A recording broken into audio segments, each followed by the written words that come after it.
Good news is no news. That's the message most journalists want to give us, and that's a dramatic mistake. I'm Charles Groenhuizen. I'm 65. I've been a journalist for over 40 years. We have to realize that journalism is like a mirror. Our viewers, our readers look in this mirror and they're supposed to see the world as it is.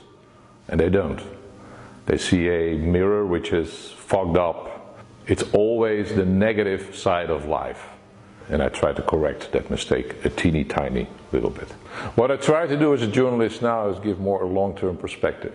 What I see on TV all the time is a lot of noise, breaking news. I like to focus on silent revolutions, but they are extremely important, but long-term.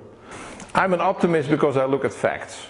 Think about the decline in extreme poverty. It's unbelievable what we accomplished in the last 25, 30 years. More than 100,000 people every day who come out of extreme poverty. Think about child mortality. Think about average life expectancy.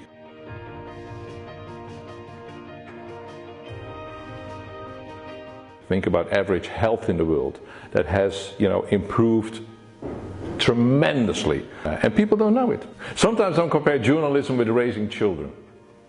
We raise children in a way that brings out the positive sides in them, things they do well. Imagine us as parents always saying to children what they're doing wrong. If that's the only message we have for our children, they're going to end up as miserable people and negative people and probably angry people. But this is exactly the way we treat as journalists the world. Because we say to the world, this is horrible. Oh, and tomorrow will be even worse. With refugees and immigrants, with crime, with everything. And the consequence of this negative attitude is that people look at the world in a very negative way. Very often it plays into the fear of people. It makes them scared and angry. So it's not just saying journalism is so negative, it has huge consequences for society and for political choices.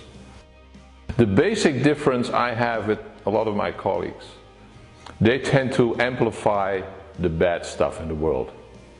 I would go for the opposite, amplify the good without forgetting the bad. There's some huge issues, of course, and challenges. Think about the climate crisis, immigration, inequality. But at the same time, the progress in so many fields is unprecedented.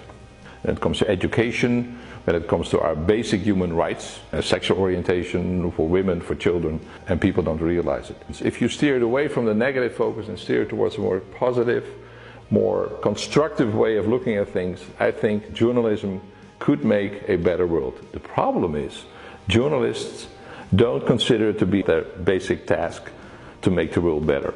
And maybe there is the basic difference of opinion I have with a lot of my colleagues. Yes, we are here to make a better world.